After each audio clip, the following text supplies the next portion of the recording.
This is a prayer helmet for you put it on your head and say a prayer. Inside the wind, and you say a prayer. I'll put it mine. Will I put it I on? would love, yeah, I would love to see it.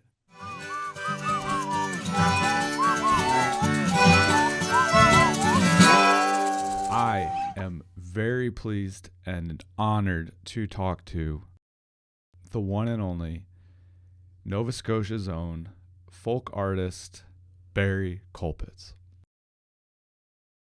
If you are not familiar with Barry's work, whew, do I have a treat for you. I first saw Barry's work, I believe, come up for auction a couple of years ago. And as I told him in this interview, it is a piece of art that has stuck with me forever and ever.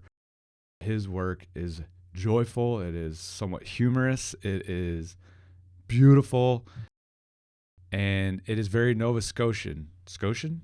From Nova Scotia. There's something about the artwork, I don't know if it's something in the water, the air up there, that the Nova Scotia folk art scene creates some just truly beautiful and joyful pieces of art. And I'm very pleased to chat with Barry, his wife Betty Ann, and I can't, again, as we will give plenty of shout outs to Audrey Sanford of Black Sheep Gallery in Nova Scotia for setting this up. I can't thank her enough. She has been extremely, I would say, instrumental in helping me better navigate and learn about artwork, the folk art in Nova Scotia, and just being sort of a champion and a person who has given me advice and been compliments and all that jazz, and just been a really great person to connect with and chat with. So when I reached out to Audrey and she suggested this, I was truly actually like blown away. I was like, what? I am going to talk to Barry Colpitts. Awesome. Cannot wait. So enjoy that conversation and more right after this.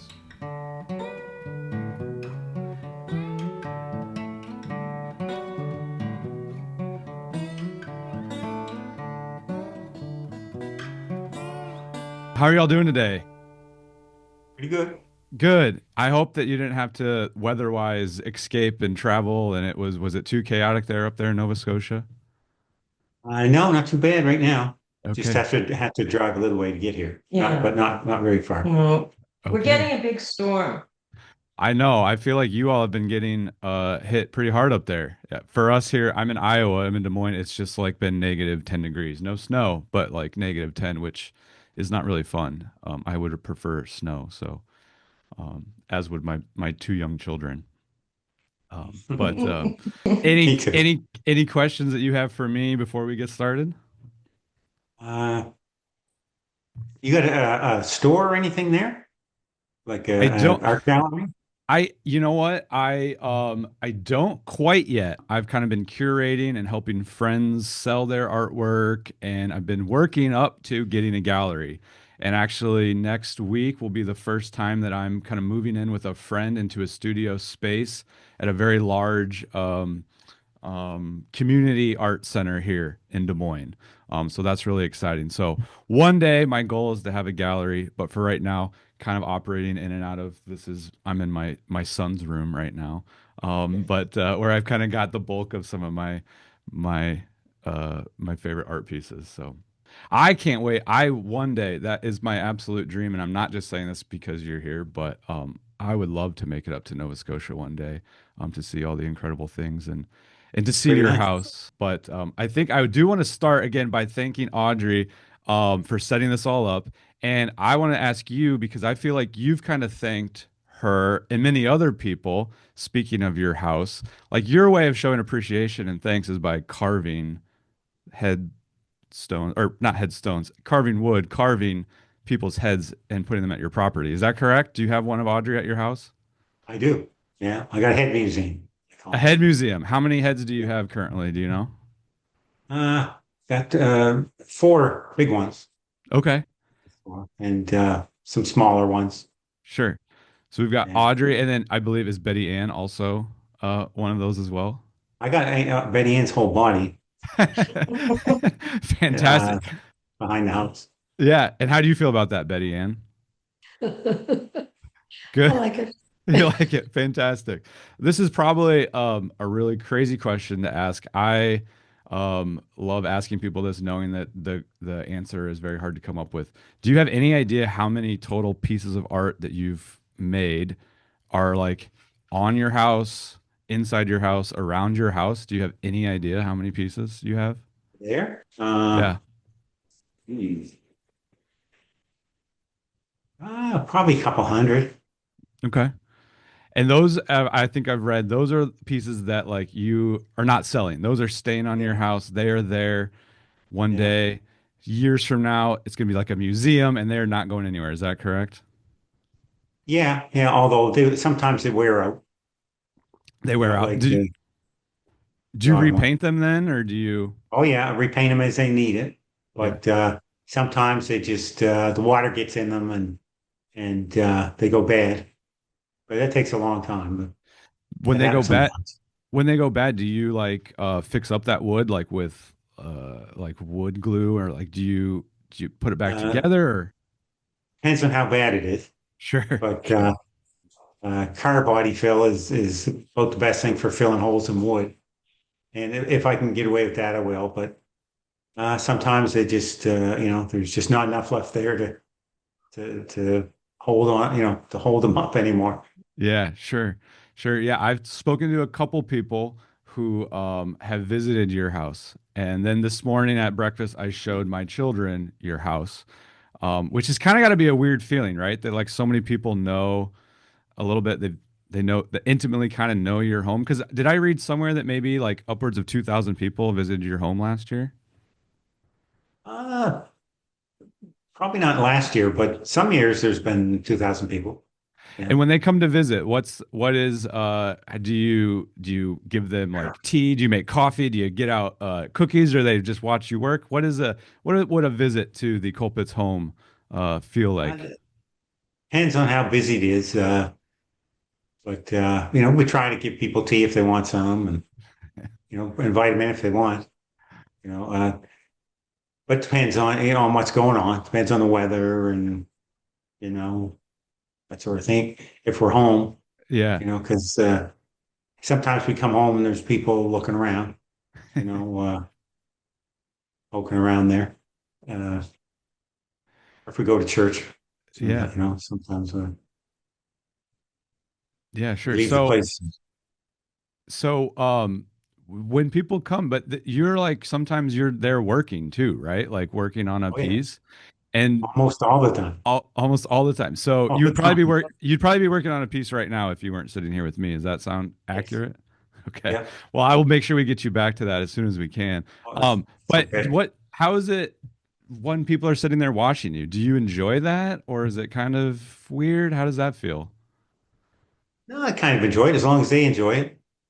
Yeah. And some people really want to take a look and watch me doing it and seeing how. And I only use a few tools these days, just a little like paring knife you peel potatoes with, Oh, okay. and then horse's hoof knife, for really digging into something. And like I say, people sometimes don't believe that's all that I use, but that's all that I use. It's all you need.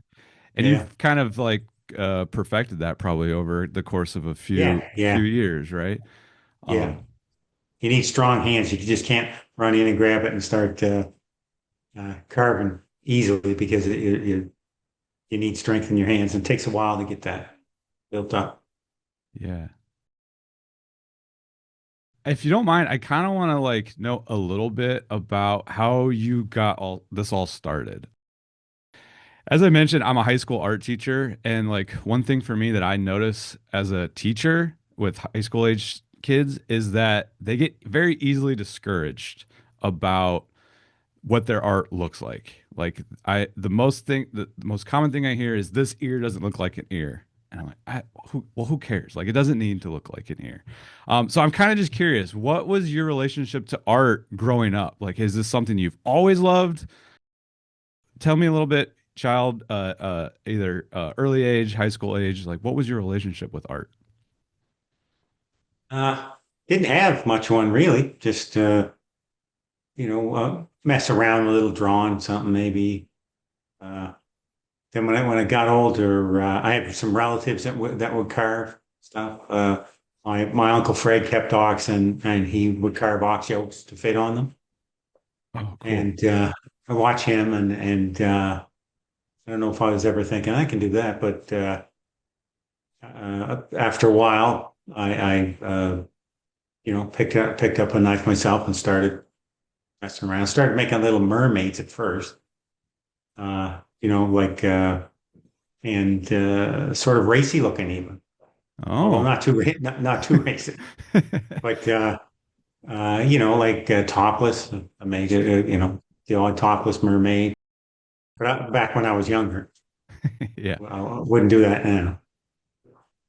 Uh, and then I started doing it quite a bit when I was in my 20s. Just put something on the house and thought that looked pretty good. And then just started putting more and more. And next thing you know, I had all kinds of stuff. And it was a while before anybody asked to buy any. But there was a guy that came around and asked to buy some. And I said, it's not for sale.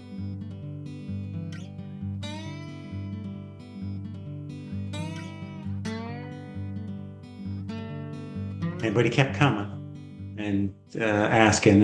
And finally, I did sell him something.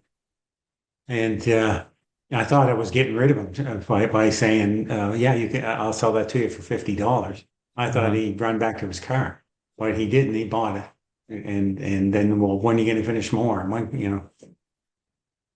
So then after that, I started selling the odd piece and making some to sell, and especially when I needed money, nice to be able to make something and sell it. Yeah. I mean, and that guy said, "Oh yeah, I'll buy it." Was there Yeah. something that like changed or clicked in you where you're just like, "Oh, I'm an artist now," or what was that feeling like when that guy was like, "Oh yeah, I'll buy that for 50 bucks." Well, yeah, well, it was nice that yeah, because a lot of people, I think, kind of half laughed at me for making things. So Sure. I've kind of felt good there. Feel less like an arsehole for spending all that time making things. Uh, but uh, he was taking this particular guy was taking it off and selling it for even more than that. Oh yeah. So that kind of made me feel good too. But yeah, trying to think what came after that. Yeah, I just kept making stuff for the house, and moved after a while to bigger house. Bigger, my old house was getting pretty rough, and the new house is actually worse, but it's bigger. Well, And I say big new house. I've been there 25 years, so yeah, it's not really. Yeah. sure. Well, it sounds like then your house did that at first kind of become your art gallery, like your space where you're like art for sale and people were just coming and buying pieces from you. Yeah, yeah, that's right. And it's that's it used to be. I don't sell stuff right off the house anymore Yeah. because you just everything would sell and I'd be sitting in a White House That no one would know where you lived. and no one know where I live. But so I got a little gallery that I don't have much in it now these days because people buy it and Audrey uh, sells a lot of it for me. Yeah, And yeah, Audrey's really nice too, by the way. I agree. I got to mention that. Since she's there watching over. Audrey of Black Sheep Gallery, we should just mention too for anybody. Yeah, when again being in Iowa and I was sort of first introduced to this world on accident. I stumbled into an exhibit of outsider art and I had no idea what in the world I was looking at, but I knew that I loved it, and it was something that I wanted to learn more of, which then took me to the outsider artist of of the American South, and then international artists making these incredible weavings, and then I tell people about Nova Scotia folk art, right? I just the other day rewatched the Folk Art Found Me documentary. Um, there's something going on up there in Nova Scotia. I don't know what it is, but the artwork, the folk art up there, not only is it amazing and incredible, but I feel like it's so joyful and it like makes you feel good. What is Yeah. the reason for that? Uh, I don't know. Just happy people making something. It comes through. You know, I, uh, when I started going to the folk art festival, and seeing other people's stuff and everything, that kind of makes you, you know, I don't know, feel happy, I guess, being around so much of it and knowing you're not the only person and plus seeing people smile after you've made something really, you know, happy. Although I hear people describing Nova Scotia folk art as being funny. Huh. And yeah. And I never tried to make anything funny on purpose. I know it looks funny sometimes, but I never tried to. Your work definitely does have some humor to it though. Like especially when I first saw the piece, I think there was like a cat and then on top of the cat was maybe a cow and on top of the cow was a bird or something. Yeah, I wasn't trying to be funny. Where does that come from though? Like Just from looking out there and seeing cows yeah. and cats, and I had a cow once or an ox, and he used to have a goat sitting on his back all the time. Used to hop up there. So it's mostly stuff that you've seen, or if you didn't see it, you'd like to see it. Yeah, right. You know? Yeah. For sure. Um, and then a little bit more about your process. So you have just been kind of wood carving your whole career, which again, not to put a date to it, but it's been almost like 20, 30 years, right? It's been, yeah, how many years? Yeah, almost 40. I didn't want to say that because then that dates me exactly to 40 because I believe I read it was almost the year I was born that you were, Oh, and I'm yeah, having yeah. and I'm having a little trouble with that whole 40 number. But yeah, so almost 40 years. I mean, this has kind of been your job for almost 40 years. Is that right? Well, yeah, it's been my only job for more like 30. Okay. Because, but yeah, that's all I've been doing for 30 years. And And then the job before that you kind of had, if you don't mind telling a little bit about, and that kind of maybe started this and would kind of give a little insight more into your process, or at least how this makes you feel, was a prison guard. yeah, and I was a nurse's assistant and cutting survey lines in the woods. What else was I doing?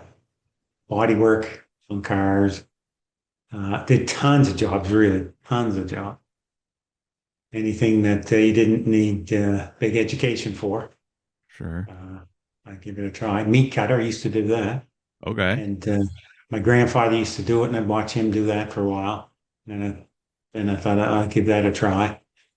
And that's kind of something like wood carving, Yeah. cutting meat.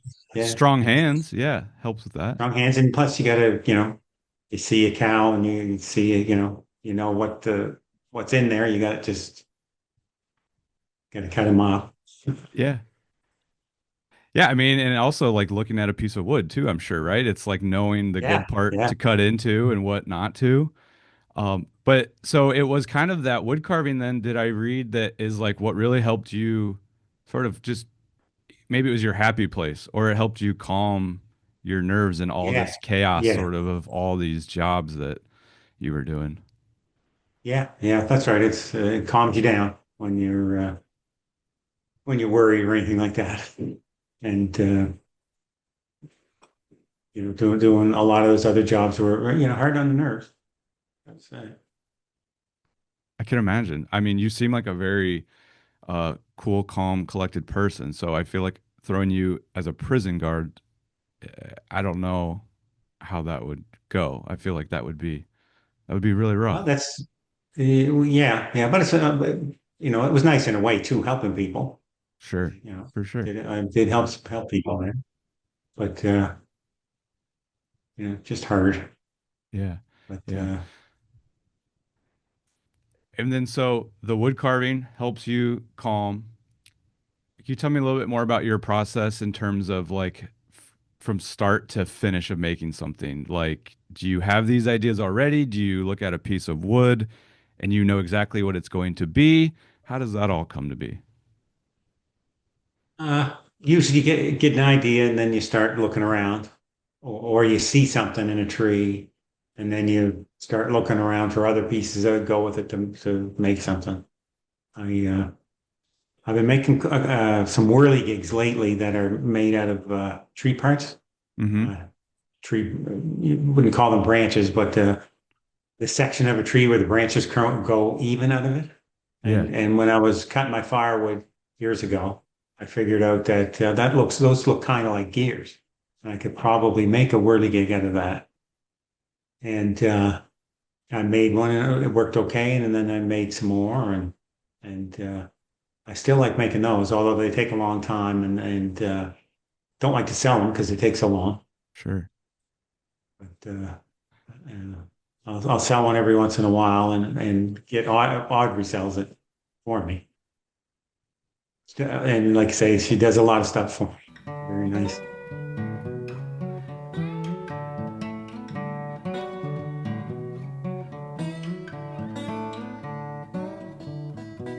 And I brought a whirligig along that it's a helmet Yeah. and yeah and prayer helmet I call it because I'm pretty religious. I go spend quite a bit of time in church. This is a prayer helmet for you put it on your head and say a prayer, side in the wind, and you say a prayer. I'll put it mine. Will I put it I on? would love, yeah, I would love to see it.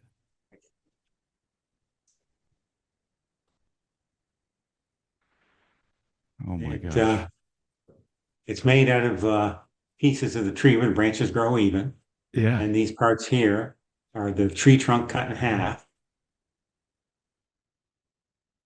This is and amazing. scooped out so it catches the wind, and the other side is kind of rounded, so it catches the wind.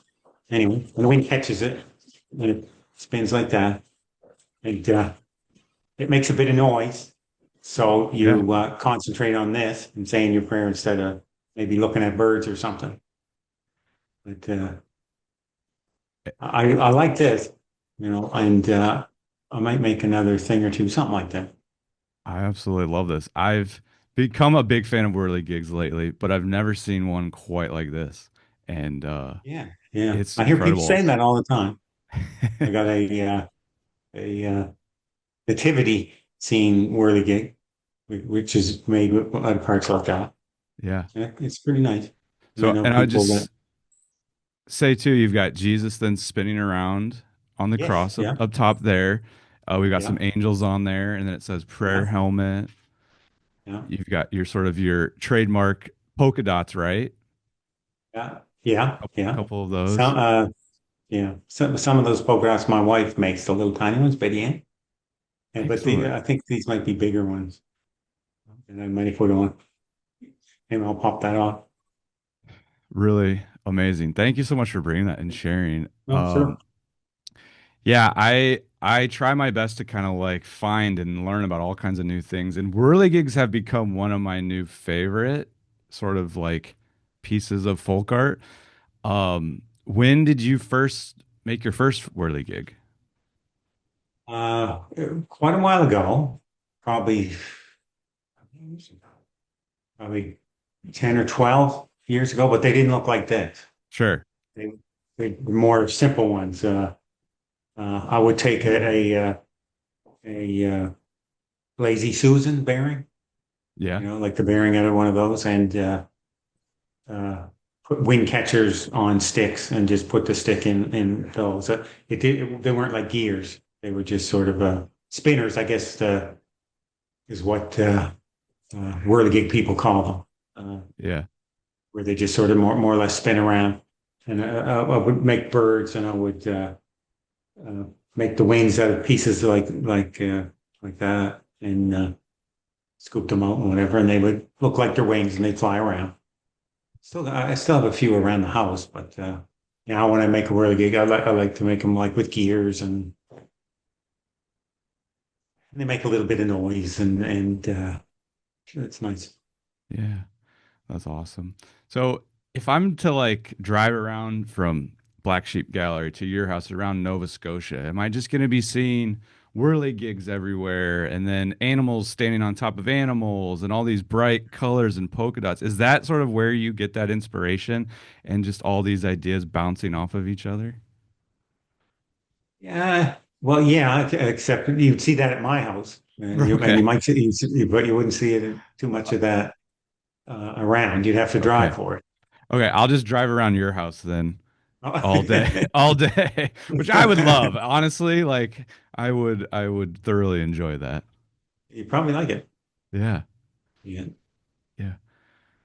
Um, you also have made some really incredible chairs, right?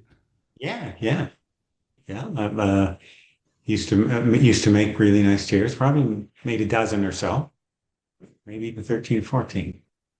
But yeah, I made a big throne, King of Mm-hmm. Nova Scotia seagull throne that had 100 seagulls, all in there to make that chair. And oh boy, did I make I made a bird chair and eyeball chair. I was gonna say the eyeball chair. Yeah, I made Yeah, an of eyeball chair course. with all eyeballs looking back at you. Which is Uh, currently in the Art Museum of Nova Scotia. Is that correct? yes. Yeah, yeah. Yeah, They bought it. And that's awesome. yeah. Congratulations. That's really cool. Well, thank you. Yeah. Yeah. And that's nice because they look back at you when you sit in there. And there Yeah. are groups of two. And if you move a bit, they like look you over.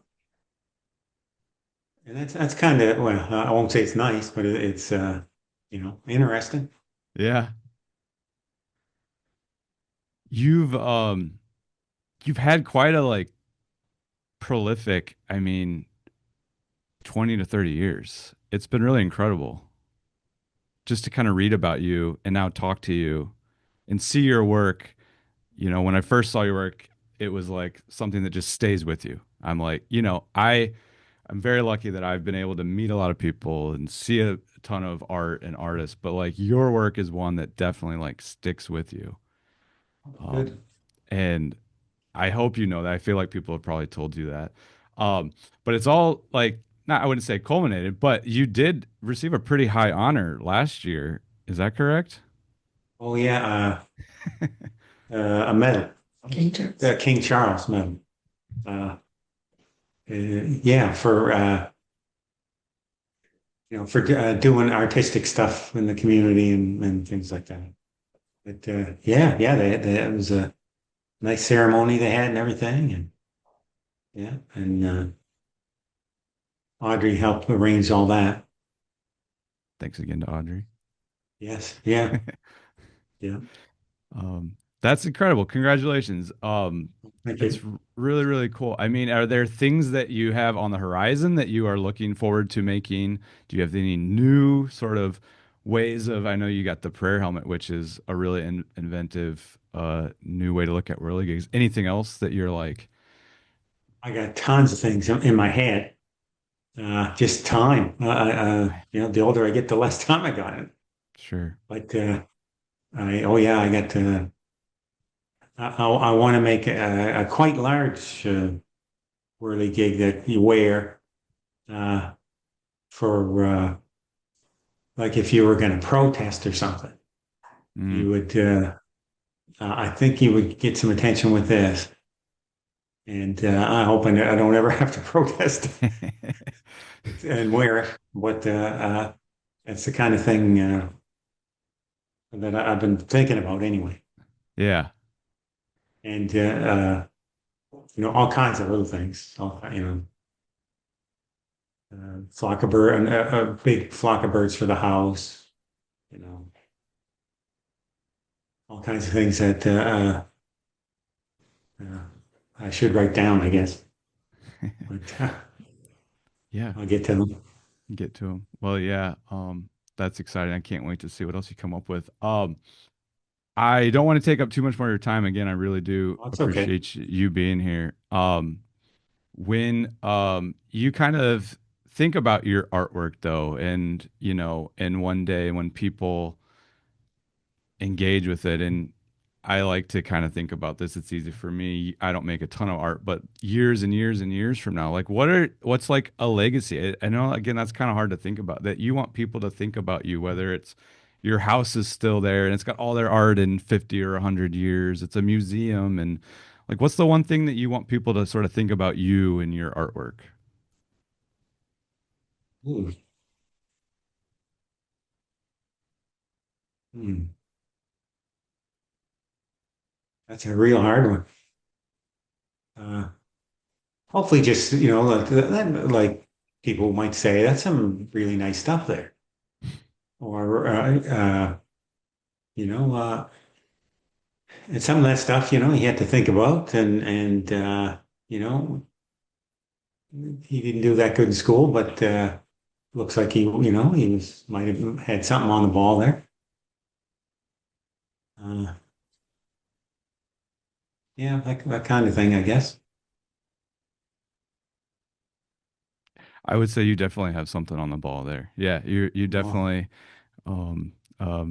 you got something going on. I guess last thing, if you don't mind, as you brought up school again, I don't often bring in speakers to my classroom just because like my classroom is kind of chaotic sometimes. But if you were to like give advice to young people who are struggling again with like that whole like this doesn't look like an ear or that doesn't quite look realistic, what would you tell young people or anybody for that matter that's sure. really sort of trying to get over that hump of like it not turning out the way they want it to?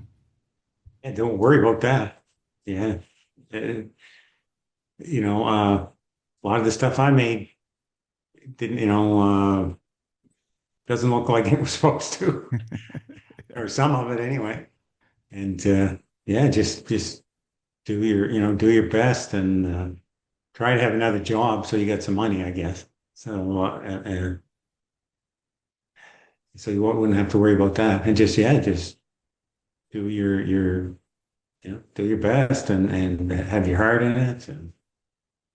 And if if you're a religious person, then put that in it, or you know,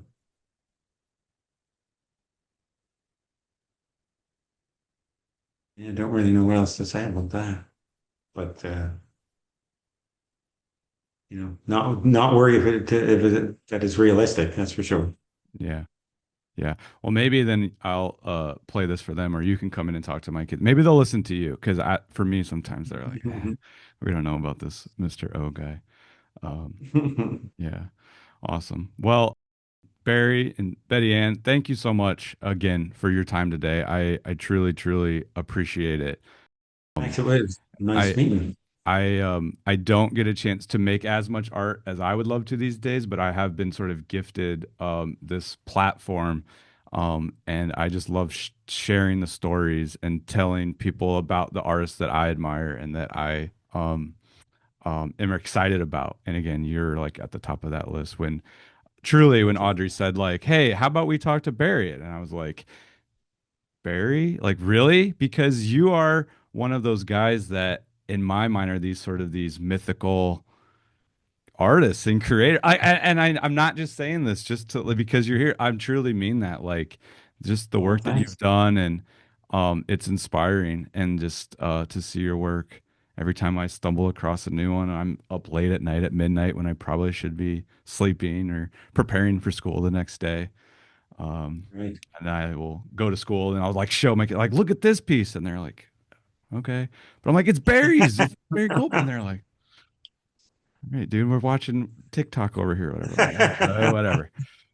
You don't get it. You don't get it. But so really, truly, I appreciate your time and thank you so much for joining Well, me. thanks. And thanks for saying all those nice things. It was very nice. Yeah. Yeah. And I hope to, if you do again, and it might be another year or two, if you see someone just driving around your house all day, it might be me. I will stop at some point, but Yes. like I hope to make it up. I hope to make it up one day soon. And thank you to Jason Brown for the Folk Artwork and Friends theme song and all the interstitials. So many great little ditties that he put together for me. I can't thank him enough. Go check out more original music from Jason at sapwood.bandcamp.com. Buy an album. Support folk musicians like Jason. Thank you again, friend. Can't thank you enough. You are the best.